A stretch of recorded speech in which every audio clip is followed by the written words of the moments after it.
Phuket is a little paradise that seems to have something for everyone.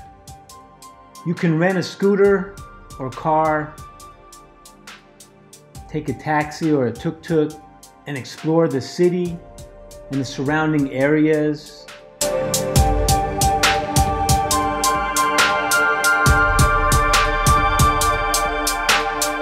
You can visit some temples,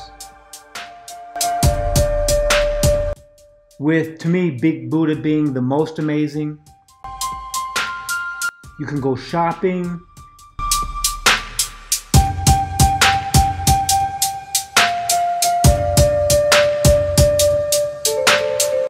Or you can just hang out at the beach all day.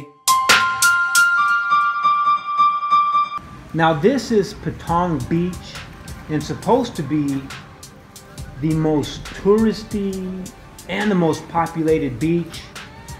But when I went, it really wasn't that crowded.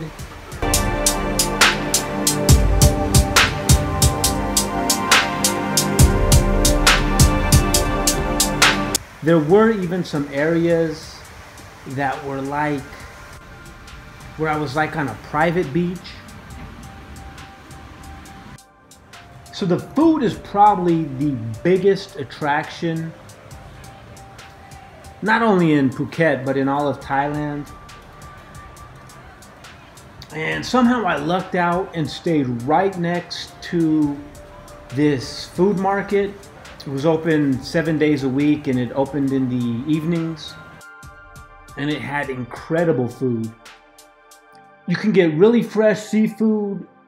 And what's interesting is many of the restaurants in the area don't even require you to buy the food there.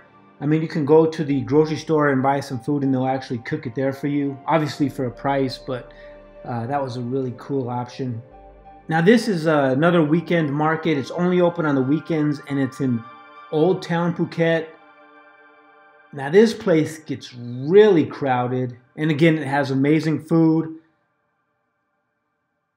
And it sells probably pretty much anything you can imagine.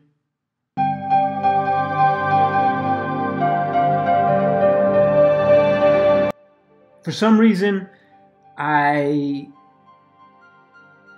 was craving Americanized breakfast, and I could even find that in Thailand, and it was also very tasty. There seems to be two clear and distinct sides of Phuket. This is the nightlife party side, which never seems to end. 7 nights a week, it's just like this. This is Bangla Walking Street. And this area is also very diverse. There are people of all ages. I mean, it's funny, you even see little kids running around. And people from all over the world go here to party. And one really good thing about this area is that there are no motorized vehicles allowed. In Thailand, just everyone has, seems like everyone has a scooter, and you're always like watching out there on the sidewalks, cutting in and out of traffic. So with this, you just have to worry about walking and checking out the clubs.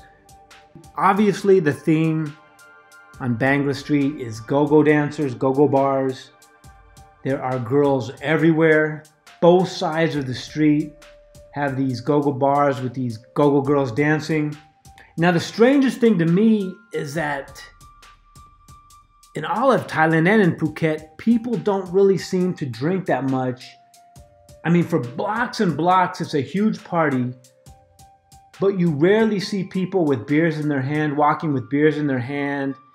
And I didn't see anyone who was just, stupid, retarded, drunk. If this place were anywhere near the US, I mean, this is obviously a 20+ hour flight, but if this place were anywhere near the US, I guarantee you would see drunk people everywhere. But just like in the rest of Thailand, everyone seems really cool, peaceful, and in good spirits. What's funny is in the middle of all of this chaos, though, is a Starbucks coffee. At nighttime is when the beaches really liven up. People go there to socialize, make out, drink, sleep, whatever. And it's right across from Bangla Street. And I believe these beaches are open all night, which is really cool. A lot of the places I visit, the beaches close at like 10 o'clock or midnight, but I went to this beach really later, I guess you'd say early in the morning, and it was always open. The other side of Phuket is complete beauty.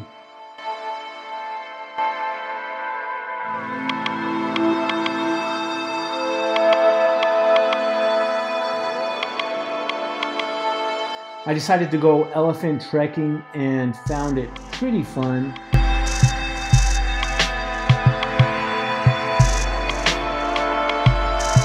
But the elephant I got kept stopping every 30 seconds to eat. But man, I love how it sounds when this elephant would flap his ears.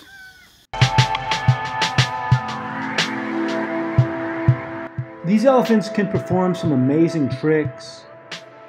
This one is throwing darts at balloons and shooting some hoops.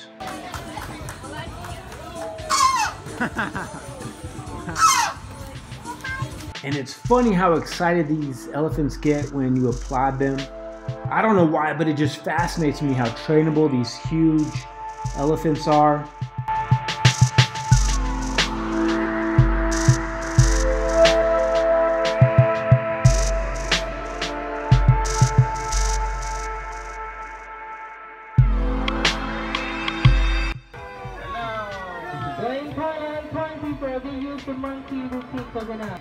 Monkeys, on the other hand, are obviously trainable, but they also seem to be more defiant. They would eventually do what they were told, but sometimes getting them to do it seemed a little more difficult.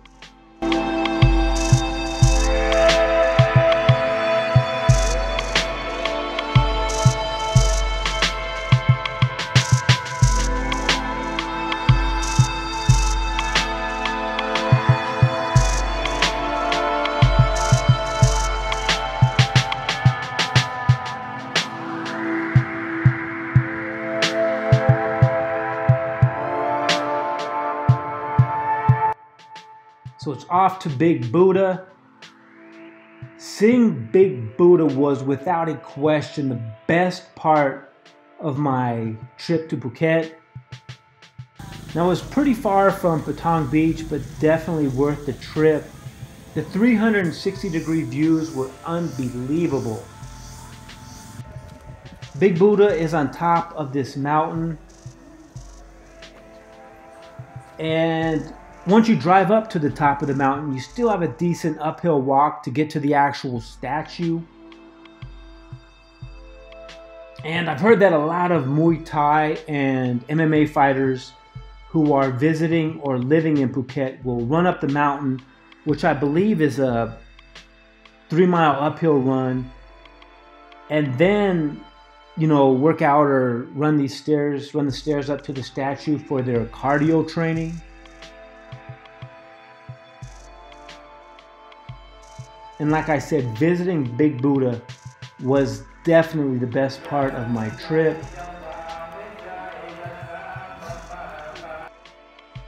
Once you see this live, you will never forget the actual statue or the 360-degree views.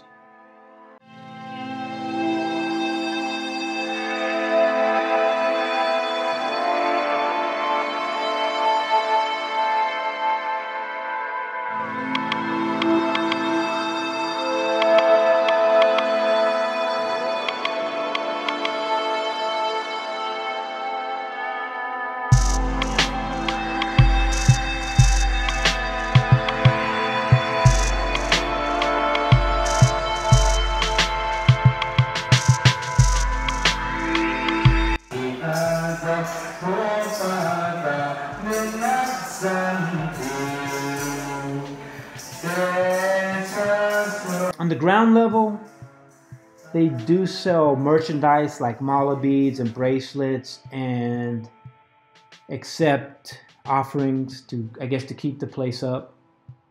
This is Wat Chalong, hope I pronounced that right, which is another amazing and must-see temple. Like I said, there are definitely two sides to Phuket. This is supposed to be a temple that gets a lot of tourist traffic, but the day that we went, it was in the evening and there really weren't that many people around. As you can see, some of the temples have the lights on already. But I did see a lot of dogs though. I believe the monks take in the stray dogs to feed and take care of them. It's part of their duties. I also checked out the Big Bee Honey Farm. I believe this is the only place that offers true organic honey in the area. And I also checked out the Cashew Nut Factory, which is definitely a good place to go. They offer free samples and the nuts are very tasty. So I stayed in Thailand for 2 months, and there are two things that I could never figure out. First is how to cross the streets. I mean, this is a slow night, but all over the country, crossing the streets in Thailand is crazy. And the second thing I couldn't figure out is how people park their scooters. I mean, as you can see, this is just a ton of scooters. Like if your scooter's in the middle and you need to go, I don't know how you go about getting it out. Or if you're in the back, I never had that problem. And I tried to kind of watch and see how people get out their scooters, but I just never figured that out on my trip to Thailand. But Phuket is definitely a really fun place, and like we saw, very diverse. It has something for everyone. I definitely recommend if you get the chance to check it out. Anyways, thanks for watching. Take care and have a great day.